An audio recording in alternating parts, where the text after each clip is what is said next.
A very warm welcome to my IC Tales audience. My name is Shruthee and I'll be the host for this interview. So today we have with us two very talented women, Kiran and Nivi, who create amazing music that can touch your heart and soul. From India to US, they've been through a long journey and today we'll be having an insight into their whole experience. So hi guys, how are you both doing and how does it feel to be here? Doing Doing, great. How are yeah, you? I'm doing great. So for starters, can we just know for the audience sake, can we know who's Nivi and who's Kiran? yeah, I'm Nivi. And I'm Kiran. I always wear glasses in our videos, Oh and the yeah, one without movies. and your twins. So it's kind of a Yeah, big, yeah. Okay, so can we get started with the questions? Yeah. sure. So Yeah. with the name twins, you are also called as Sai sisters in some places. So could you tell me how you came up with that Mhm. term, or how this whole journey started? Could you give us an insight on that? Yeah. So we've been learning Carnatic music since the age of 5. And before that, we started music by singing Sai bhajans. So Okay. that's how it all started. And I mean, I guess there's a little story. I guess we have to go back to the flashback of how we started singing. Yeah, Like sure. at the age of 2, we couldn't like speak like a normal 2-year-old child, so Okay. our parents took us to a speech therapist, Okay. but were not really working out. And I guess like our parents used to go to a Sai center every week. Okay. And so then like in one of the weeks, like a lot of the kids there sing bhajans. And so one Yeah. week the host of the center asked my mom Yeah. Oh. bhajan to sing for the next week. Make sounds. But I guess she just had faith and had hope and just taught us a bhajan. And then the next week we sang it with like they were surprised that we could actually Oh. sing, and with rhythm and pitch and everything. So that's kind of how our whole musical journey started, and they put us into Carnatic music lessons. Um, and then months later after that we started to speak normally. So for us music is a miracle. Yeah. The term Sai sisters, I think, came from one of our teachers, Gayatri Venkatraghavan. So I think from 2015, we've been giving concerts pretty regularly. We go to Chennai. We go for that Margarita season in December, and we also perform in the summer. So I guess when we came to that level of performing in concerts, she gave us that name, Sai Sisters, from our full Yeah. names, because my full name is Sai Kiran, and Nivi's full name Okay. is Sai Nivedita. So I guess Sai Sisters worked out. So yeah. Okay. Yeah. That is very cute, a kind of a backstory. And you know how all the Indian moms are, have more faith in God than in any, it's Yeah. like that thing. Yeah. So with Yeah. that, I really got impressed with your work. I'm not just saying this for the interview, but recently I heard your song, Calculated Love, and 8 million people. Yeah, it was, awe-striking. It was so good. So, obviously, Thank you. yeah. So, artists like you people, they'll always have a backstory to their song or, kind of related with their life story. So, is there any like story behind these songs, or could you tell us how you come up with these things?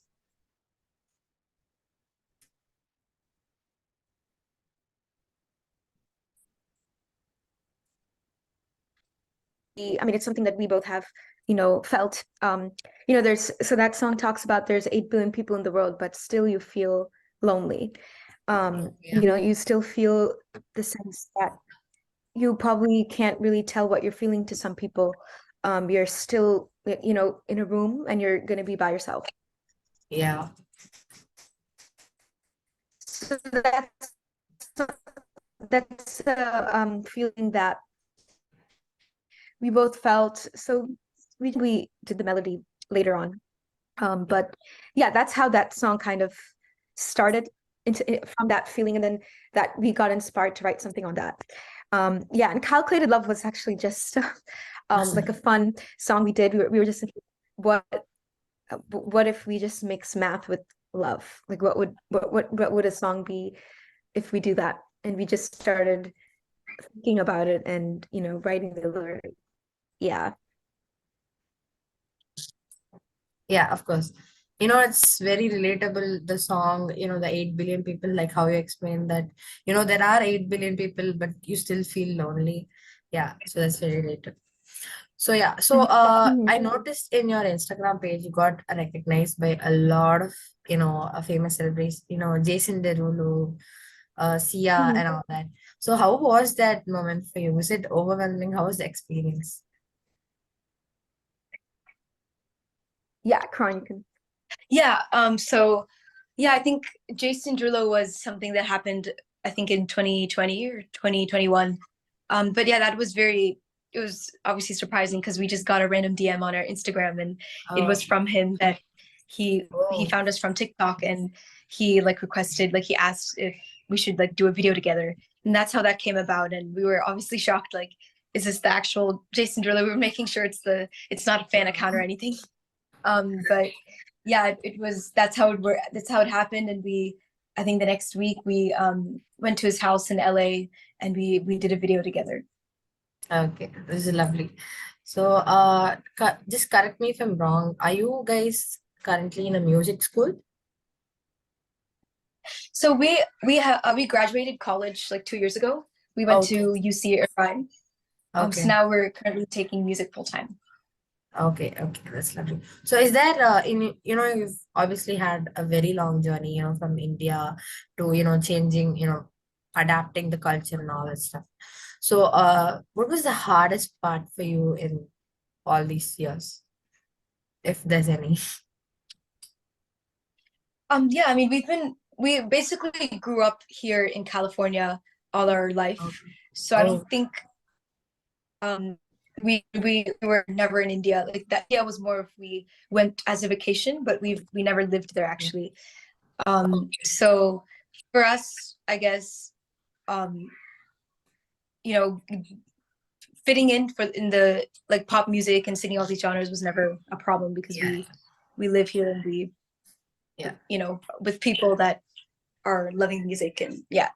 Yeah, so actually, I didn't know that, you were living in California from the beginning. So I just wanted Yeah. to know. Yeah.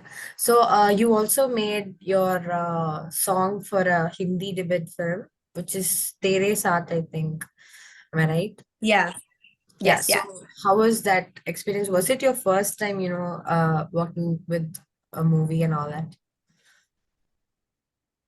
Yeah, I mean, this one was actually pretty, it was actually pretty shocking because Vishal Bardwaj sir, Oh, he yeah. actually DM'd us Yeah. on Instagram and saying like we could jam. So then we actually so we Worked went on the song. worked on a song. And we actually last December we went to Mumbai and we went to a studio and we recorded like two other songs also for him. So yeah, it was really like it was our first, ever experience singing for a film and knowing how all of that works. So it was very interesting to work with him. Yeah, and we both enjoyed it. Yeah, of course, any first, all your firsts would be amazing. Yeah. So this is gonna be a Mhm. funny Yeah. question. Yeah. Mhm. So both of you are twins. You both live together. Yeah. Yeah, we do. Yeah. Is there any pet peeves about each other while living together? Pet peeves meaning like, what do you mean by Like pet peeves? in the sense like something which annoys you in a sibling way, not in a bad way, but Mhm. yeah. Yeah, I mean, we always have our fights every day. I mean, siblings, I mean, we're not just siblings, but twins. So we kind of just, we're obviously more closer than a sibling. So we fight all the time. But I guess the thing with siblings is we fight and the next, after 5 seconds, we're back to being friends. So Yeah. that's like always a thing with us. Yeah. With twins, they say like they have some, some telepathy or like the same, you think the same thing, you have the perfect wavelength and all that. Have you guys ever felt that way? Yeah, I mean, sometimes sometimes when we have conversations with people, sometimes we say the same thing at the same time. Yeah. Um, you know, that just happens. Maybe because of the fact that we've been singing together since the age of too, like maybe in concerts or in live performances. If I know she's, sometimes I can tell if she's gonna mess up or not, or then I can just cover for it or things like that. Which I think mainly of just singing together for so many years. Yeah. I'm sorry, you guys are lagging a bit. Are you guys done? Yeah, now it's fine. Yeah, okay. So this is gonna be my last question. So, obviously, Yeah, we're done. Yeah. okay, Yeah. sorry. So, how obviously many people struggle to come up with what they like, apart from their family supporting them, they themselves have a lot of self-doubts and insecurities and all that. So, for people who think they couldn't, who think they can't do it, and, that they'll never be able to do it, what would you like to say? Well, I think first of all, you shouldn't think that you can't do it. I think just how there's a saying like whatever you think actually is what you'll become. And that's, I mean, if you keep saying to yourself that I can't do this, I'm probably never going to, make it. So if you keep putting those thoughts into your head, then what will happen is you would most probably not, because you keep putting that into your head, you would not become whatever you want to become. So if you put positive messages saying that I can do this, I can actually, do whatever I want to do, and I'll take the steps that is needed to achieve that goal. I think not only just saying that I want to do this or I want this to come true or I want one of my goals, to be achieved. What's also equally important is how are you going to achieve that goal? The steps taken to achieve that goal that, is very important. And I think if you are able to answer these two questions, like if you're, I mean, the steps that is needed to achieve that goal, then I'm pretty sure like 100% you would be actually able to achieve your goal. And if you have put your mind to it, and I think what's also important is having grit, is not giving up, even if a lot of things may not go your way in that process of achieving your goals, because that happens for everyone. Not everything is going to go your way.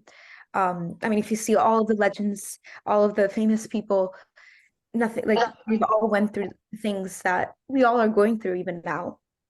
So it's all about grit. And what I see of people who have actually made it up there, they have actually had grit.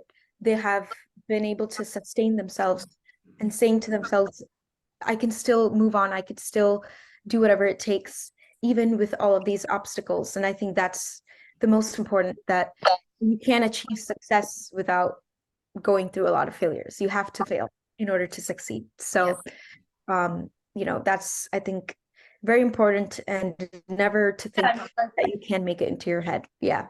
Yeah, and also, I mean, there is a solution to everything. Like, I think that's something that always, like, if you're like kind of stuck and maybe your every door is closed in the position that you are in right now, I feel like there's still that one door that would still open for you. Like, there is that one solution that is gonna somehow come your way. Like, there's a solution to everything. So I feel like even just having that thought in your head, even in your low points in life, like you kind of would feel like, okay, there has to be a solution for this, and you'll start thinking in a different angle that might get you to that solution. Yeah. So, like how everybody thinks, we want things to go in our way in our life, but then it goes in a different way. But initially you don't like it, but at the end you wouldn't want it any other way. Yeah. So I think you definitely have to, try it against all the odds. Yeah. So yeah, with that we come to the end of our session. Both of you are amazing. I was looking forward to this interview from last week. Yeah. So you guys Sorry were about last week. yeah, it's fine. It's fine. Yeah. So I wish you, best of luck in your head days, and I love your work. Keep doing what you're doing. You both are Thank very you. strong.